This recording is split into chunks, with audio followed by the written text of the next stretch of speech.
टूलशाला channel पर सभी का स्वागत एवं अभिनंदन। आज की इस क्लास में हम राजस्थान सीईटी 2026 की बेहतरीन तैयारी के लिए राजस्थान इतिहास, प्रमुख शासक, प्रशासनिक व राजस्व व्यवस्था विषय के उच्च स्तरीय 20 अभ्यास प्रश्नों की चर्चा करेंगे। चलिए सीधे प्रश्नों पर आते हैं। पहला प्रश्न देखिए। कथन ए। मेवाड़ के महाराणा कुंभा को समकालीन स्रोतों में राणो रासोहाल गुरु छाप गुरु और अभिनव भारताचार्य जैसी महान उपाधियों से विभूषित किया गया है। कारण आर। कुंभा ने संगीतराज, संगीत मीमांसा जैसे प्रसिद्ध ग्रंथों की रचना की, विद्वानों को संरक्षण दिया तथा मेवाड़ के 84 दुर्गों में से 32 दुर्गों का निर्माण करवाया एवं छापामार युद्ध कला में निपुणता हासिल की। इसका सही उत्तर है ऑप्शन ए और आर दोनों सत्य हैं तथा आर ए की सही व्याख्या करता है। समझिए क्यों। संगीत शास्त्र का जाता होने के कारण महाराणा कुंभा को अभिनव भारताचार्य विद्वानों व साहित्यकारों के आश्रयदाता होने के कारण, राणो रासो पहाड़ी दुर्गों के विजेता व निर्माता होने के कारण हाल गुरु और छापामार युद्ध प्रणाली में निपुण होने के कारण छाप गुरु कहा गया। कविराज श्यामल दास के ग्रंथ वीर विनोद के अनुसार मेवाड़ के 84 में से 32 दुर्ग अकेले कुंभा ने बनवाए थे। कुंभा के संगीत गुरु कान्हा व्यास थे तथा मुख्य वास्तुकार मंडन थे। इसलिए कारण आर कथन ए का एकदम सही स्पष्टीकरण प्रस्तुत करता है। अब चलते हैं प्रश्न संख्या 2 पर। प्रश्न 2 देखिए। मारवाड़ के शासक राव चंद्रसेन के संदर्भ में 4 कथन दिए गए हैं। राव चंद्रसेन को मारवाड़ का प्रताप का अग्रगामी और भूला भटका राजा कहा जाता है। 1570 ईस्वी में अकबर द्वारा आयोजित नागौर दरबार में राव चंद्रसेन उपस्थित तो हुए, किंतु बिना अधीनता स्वीकार किए चले गए। अकबर ने चंद्रसेन का दमन करने के लिए बीकानेर के राय सिंह को जोधपुर का प्रशासक नियुक्त किया था। चंद्रसेन ने भाद्राजून, सिवाना और सोजत की पहाड़ियों से अकबर के विरुद्ध निरंतर छापामार संघर्ष जारी रखा। इसका सही उत्तर है ऑप्शन डी। 1, 2, 3 और 4 सभी सत्य हैं। समझिए क्यों। राव चंद्रसेन मारवाड़ के पहले ऐसे राठौड़ शासक थे जिन्होंने मुगलों की अधीनता स्वीकार न कर आजीवन संघर्ष का मार्ग चुना। इसी कारण उन्हें महाराणा प्रताप का अग्रगामी कहा जाता है। 1570 के नागौर दरबार में वे उपस्थित हुए, लेकिन मुगलों की मंशा समझकर बिना अधीनता स्वीकार किए लौट आए। इसके बाद अकबर ने बीकानेर के रायसिंह को जोधपुर का प्रशासक बनाया। चंद्रसेन ने सिवाना और सोजत की पहाड़ियों से निरंतर संघर्ष जारी रखा। अब चलते हैं प्रश्न संख्या 3 पर। प्रश्न 3 देखिए। कॉलम 1 में प्रशासनिक पद दिए गए हैं। दीवान या मुसाहिब, बख्शी, खानसामा और सिकदार या हाकिम। कॉलम 2 में कार्य दिए गए हैं। हमें इनका मिलान करना है। इसका सही उत्तर है option A, P1, Q2, R3, S4। समझिए क्यों। राजा के बाद राज्य का सर्वोच्च वित्त व राजस्व अधिकारी दीवान या मुसाहिब होता था। सैन्य विभाग का प्रधान, जो सैनिकों की भर्ती और रसद की निगरानी करता था, वह बख्शी कहलाता था। राजा के निजी खजाने और महल की व्यवस्था देखने वाला अधिकारी खानसामा होता था तथा परगने का प्रमुख प्रशासनिक अधिकारी सिकदार या हाकिम कहलाता था। अब चलते हैं प्रश्न संख्या 4 पर। प्रश्न 4 देखिए। कथन मध्यकालीन मेवाड़ रियासत में भूमि का वर्गीकरण मुख्य रूप से 4 भागों खालसा, जागीर, भोम और शासन में किया गया था। निष्कर्ष 1। खालसा भूमि पर राजा का प्रत्यक्ष नियंत्रण होता था तथा इससे प्राप्त भू राजस्व सीधे राजकोष में जमा होता था। निष्कर्ष 2। शासन भूमि वह भूमि थी जो ब्राह्मणों, चारणों, भाटों एवं मंदिरों को दान में दी जाती थी, जो करमुक्त होती थी। इसका सही उत्तर है ऑप्शन सी। निष्कर्ष 1 और 2 दोनों सही हैं। समझिए क्यों। मेवाड़ में भू राजस्व व्यवस्था के अंतर्गत खालसा भूमि सीधे राजा के नियंत्रण में थी, जहां हाकिम तैनात होते थे और राजस्व सीधे राजकोष में जाता था, जबकि शासन भूमि धर्मार्थ, मंदिरों, ब्राह्मणों, चारणों और विद्वानों को दान में दी गई पूर्णतः कर मुक्त भूमि होती थी। इसलिए दोनों निष्कर्ष सत्य हैं। अब चलते हैं प्रश्न संख्या 5 पर। प्रश्न 5 देखिए। कथन ए। मिर्जा राजा जयसिंह ने 1665 ईस्वी में मराठा छत्रपति शिवाजी महाराज को पुरंदर की संधि करने पर विवश कर दिया था। कारण आर। मिर्जा राजा जयसिंह 3 मुगल बादशाहों जहांगीर शाहजहां और औरंगजेब के समकालीन थे तथा शाहजहां ने उन्हें मिर्जा राजा की उपाधि प्रदान की थी। इसका सही उत्तर है ऑप्शन बी। ए और आर दोनों सही हैं, परंतु आर ए की सही व्याख्या नहीं करता है। समझिए क्यों। 11 जून 1665 को मिर्जा राजा जय सिंह ने शिवाजी को पुरंदर के किले में घेरा, जिससे शिवाजी को अपने 35 में से 23 दुर्ग मुगलों को सौंपने पड़े। अतः कथन ए सही है। कारण आर भी सत्य है कि जय सिंह ने जहांगीर, शाहजहां और औरंगजेब तीनों के काल में सेवाएं दी और शाहजहां ने उन्हें मिर्जा राजा की उपाधि दी। लेकिन तीन बादशाहों का काल देखना शिवाजी को संधि के लिए विवश करने का सीधा कारण स्पष्ट नहीं करता, इसलिए कारण आर कथन ए की सही व्याख्या नहीं है। अब चलते हैं प्रश्न संख्या 6 पर। प्रश्न 6 देखिए। कॉलम 1 में लाग बाग कर हैं, खिचड़ी लाग, कांसा लाग, चूड़ा लाग और गनीम बराड़। कॉलम 2 में कर की प्रकृति है, हमें इनका मिलान करना है। इसका सही उत्तर है option A P1 Q2 R3 S4। समझिए क्यों। सेना के गांव में रुकने पर भोजन के लिए लिया जाने वाला कर खिचड़ी लाग कहलाता था। मांगलिक अवसरों पर भोजन हेतु कांसा लाग लिया जाता था। रानी या राजकुमारी के आभूषणों व विवाह के समय चूड़ा लाग ली जाती थी तथा युद्ध काल में सैन्य व्यय व सुरक्षा हेतु गनीम बराट कर लिया जाता था। अब चलते हैं प्रश्न संख्या 7 पर। प्रश्न 7 देखिए। जसवंत सिंह प्रथम और मारवाड़ के संदर्भ में 4 कथन दिए गए हैं।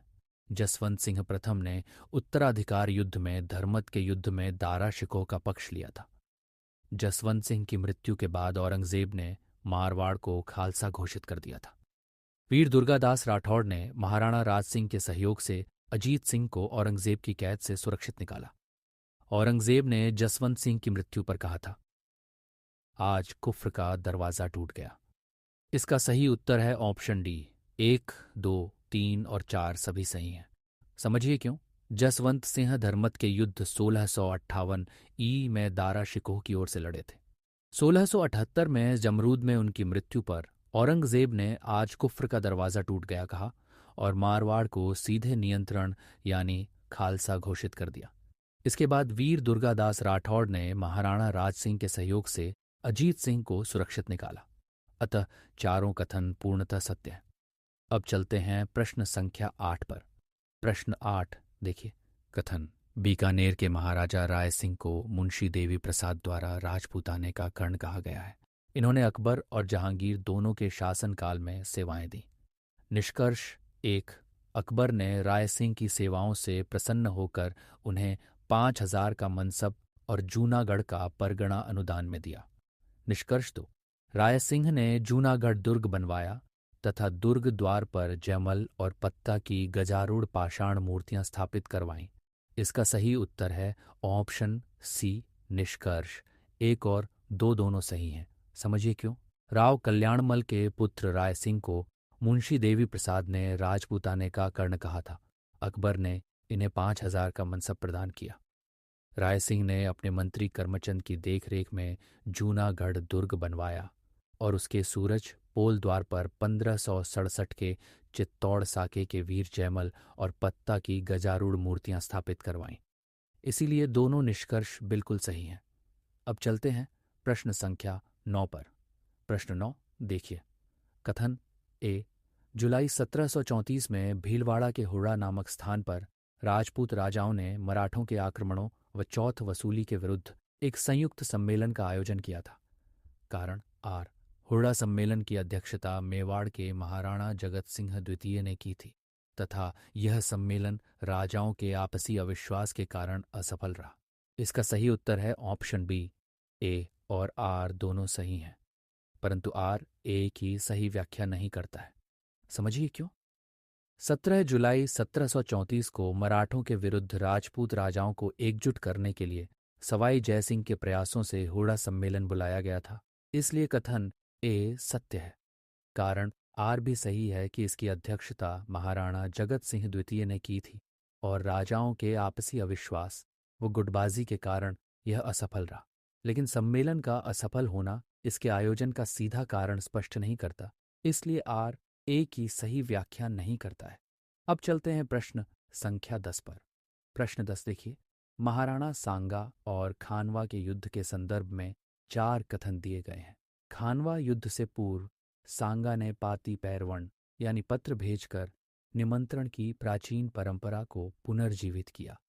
युद्ध में मारवाड़ के मालदेव, आमेर के पृथ्वीराज, मेड़ता के विरमदेव और चंदेरी के मेदिनी राय ने सांगा का साथ दिया। बाबर ने इस युद्ध को जिहाद घोषित किया, तमगाकर समाप्त किया और गाजी की उपाधि धारण की। युद्ध में घायल सांगा का इलाज बसवा में किया गया, कालपी में विष दिया गया और मांडलगढ़ में उनकी छतरी स्थित है। इसका सही उत्तर है ऑप्शन डी। 1, 2, 3 और 4 सभी सत्य हैं। समझिए क्यों। खानवा का युद्ध 17 मार्च 1527 को हुआ था। सांगा ने राजपूतों को एक झंडे तले लाने के लिए पाती पैरवण परंपरा चलाई। युद्ध में घायल होने पर आमेर के पृथ्वीराज व अखैराज सांगा को बाहर लाए और सादड़ी के झाला अज्जा ने राजमुकुट धारण किया। मांडलगढ़ में सांगा की 8 खंभों की छतरी स्थित है, अतः चारों कथन पूर्णतः सत्य हैं। अब चलते हैं प्रश्न संख्या 11 पर। प्रश्न 11 देखिए। कथन ए 18 जून 1576 को हुए हल्दी घाटी के युद्ध में महाराणा प्रताप ने मुगलों की सेना का सामना करने के लिए संकीर्ण पहाड़ी दर्रों यानी छापामार पद्धतियों को अपनी रणनीति बनाया। कारण आर। युद्ध के दौरान झाला बीदा ने प्रताप के संकट में आने पर उनका छत्र धारण किया, जबकि हकीम खां सूर्य प्रताप की हरावल सेना के प्रमुख थे। इसका सही उत्तर है ऑप्शन बी। ए और आर दोनों सही हैं, परंतु आर ए की सही व्याख्या नहीं करता है। समझिए क्यों। महाराणा प्रताप ने मुगलों की विशाल सेना का सामना करने के लिए गोगुंदा और खमनौर के संकीर्ण पहाड़ी दर्रों को अपनी रणनीति बनाया था, अतः कथन ए सही है। कारण आर भी सत्य है कि प्रताप के संकट में आने पर झाला बीदा ने राजमुकुट धारण किया और हकीम खां सूर्य हरावल दस्ते के प्रमुख थे। लेकिन सेनापतियों का यह विवरण पहाड़ी दर्रों की युद्ध रणनीति का कारण स्पष्ट नहीं करता, इसलिए आर ए की सही व्याख्या नहीं है। अब चलते हैं प्रश्न संख्या 12 पर। प्रश्न 12 देखिए। कॉलम 1 में आकलन पद्धतियां हैं, लाटा, कूंता, बिघोड़ी या जप्ती और भाग या बांटा। कॉलम 2 में कार्यप्रणाली है, हमें इनका मिलान करना है। इसका सही उत्तर है option A P1, Q2, R3, S4। समझिए क्यों। फसल कटने के बाद खलिहान में अनाज का नाप लाटा कहलाता था। खेत में खड़ी फसल का अनुमानित आंकलन कूंता होता था। बीघा नाप के आधार पर नकदी फसलों पर नकद कर बिघोड़ी या जप्ती कहलाता था तथा उत्पादित वास्तविक अनाज को निश्चित अनुपात में बांटना भोग या भाग कहलाता था। अब चलते हैं प्रश्न संख्या 13 पर। प्रश्न 13 देखिए। सवाई जयसिंह द्वितीय के संदर्भ में 4 कथन दिए गए हैं। इन्होंने 18 नवंबर 1727 ईस्वी को वास्तुकार विद्याधर भट्टाचार्य के सहयोग से जयपुर शहर की नींव रखी। इन्होंने दिल्ली, जयपुर, उज्जैन, मथुरा और वाराणसी में सौर वेधशालाओं यानी जंतर मंतर का निर्माण करवाया। इन्होंने जिज मोहम्मद शाही सारणी तथा जय सिंह कारिका नामक खगोल ग्रंथ की रचना की। ये अंतिम हिंदू सम्राट थे जिन्होंने अश्वमेध यज्ञ संपन्न करवाया। इसका सही उत्तर है ऑप्शन डी। 1, 2, 3 और 4 सभी सही हैं। समझिए क्यों। सवाई जय सिंह द्वितीय ने 9 वर्गों के सिद्धांत ग्रिड पैटर्न पर जयपुर शहर बसाया, जिसके वास्तुकार विद्याधर भट्टाचार्य थे। इन्होंने भारत में 5 स्थानों पर जंत्र मंत्र बनवाए, जिनमें जयपुर की वेधशाला सबसे बड़ी है। साथ ही इन्होंने जिज मोहम्मद शाही खगोल सारणी बनाई और 1742 में अंतिम वैदिक अश्वमेध यज्ञ करवाया। अब चलते हैं प्रश्न संख्या 14 पर। प्रश्न 14 देखिए। कथन जनवरी 1544 ईस्वी में जयतारण के पास हुए गिरी सुमेल के युद्ध में शेरशाह सूर्य ने राव मालदेव को पराजित किया था। निष्कर्ष 1। युद्ध में मालदेव के सेनापति जैता और कूंपा वीरगति को प्राप्त हुए, जिससे शेरशाह को कहना पड़ा, हौं मुट्ठी खातिर बाजरा खोए दे तो हिंदवान ढाल। निष्कर्ष 2। मालदेव को फारसी इतिहासकारों ने हशमत वाला राजा कहा है और इन्होंने 52 युद्धों को जीता था। इसका सही उत्तर है ऑप्शन सी। निष्कर्ष 1 और 2 दोनों सही हैं। समझिए क्यों। गिरी सुमेल युद्ध में शेरशाह सूरी की कूटनीति के बाद भी जैता और कूंपा मुट्ठी भर राजपूत सैनिकों के साथ असाधारण वीरता से लड़े। जीत के बाद शेरशाह ने कहा कि मैं एक मुट्ठी भर बाजरे के लिए पूरे हिंदुस्तान की सल्तनत खो देता, और मालदेव 52 युद्धों के विजेता थे जिन्हें फारसी इतिहासकारों ने हशमत वाला राजा कहा है। अब चलते हैं प्रश्न संख्या 15 पर। प्रश्न 15 देखिए। मेवाड़ रियासत की सामंती व्यवस्था के संदर्भ में 4 कथन दिए गए हैं। अमर सिंह प्रथम के समय सामंतों को प्रथम श्रेणी 16 और द्वितीय श्रेणी 32 में विभाजित किया गया था। प्रथम श्रेणी के 16 सामंतों में सबसे शीर्ष स्थान सलूम्बर के रावत चूंडावत सरदारों का था। सलूम्बर के ठाकुर को महाराणा का राज तिलक करने व हरावल दस्ते के नेतृत्व का विशेषाधिकार था। बड़ी सादड़ी का ठिकाना झाला सरदारों के लिए आरक्षित था, जिन्हें राजमुकुट धारण करने का अधिकार था। इसका सही उत्तर है ऑप्शन डी। 1, 2, 3 और 4 सभी सही हैं। समझिए क्यों। राव चूंडा के त्याग के कारण चूंडावतों को सलूम्बर की जागीर, महाराणा का राज तिलक करने और हरावल दस्ते के नेतृत्व का विशेषाधिकार मिला। वहीं खानवा और हल्दीघाटी युद्ध में सर्वस्व न्योछावर करने वाले झाला सरदारों के लिए बड़ी सादड़ी का ठिकाना आरक्षित था, जिन्हें राजमुकुट धारण करने का अधिकार प्राप्त था। अब चलते हैं प्रश्न संख्या 16 पर। प्रश्न 16 देखिए। कथन ए। 5 फरवरी 1615 ईस्वी को महाराणा अमर सिंह प्रथम और मुगल सम्राट जहांगीर के मध्य मेवाड़ मुगल संधि संपन्न हुई। कारण आर। संधि के अनुसार महाराणा को मुगल दरबार में उपस्थित होने से छूट दी गई तथा चित्तौड़गढ़ किला मरम्मत न करने की शर्त पर लौटाया गया। इसका सही उत्तर है ऑप्शन ए। ए और आर दोनों सही हैं तथा आर ए की सही व्याख्या करता है। समझिए क्यों। 5 फरवरी 1615 को मेवाड़ मुगल संधि संपन्न हुई। इसमें यह तय हुआ कि महाराणा स्वयं दरबार नहीं जाएंगे, वैवाहिक संबंध नहीं बनाए जाएंगे तथा चित्तौड़गढ़ किला मरम्मत न कराने की शर्त पर लौट आया जाएगा। इन्हीं सम्मानजनक शर्तों के कारण महाराणा अमर सिंह संधि हेतु सहमत हुए थे, अतः कारण आर कथन ए की सही व्याख्या प्रस्तुत करता है। अब चलते हैं प्रश्न संख्या 17 पर। प्रश्न 17 देखिए। कॉलम 1 में सामंती शब्दावली है। पट्टा रेख, भरतू रेख, हुक्मनामा या कैद खालसा और चाकरी। कॉलम 2 में अर्थ दिए गए हैं, हमें इनका मिलान करना है। इसका सही उत्तर है ऑप्शन ए।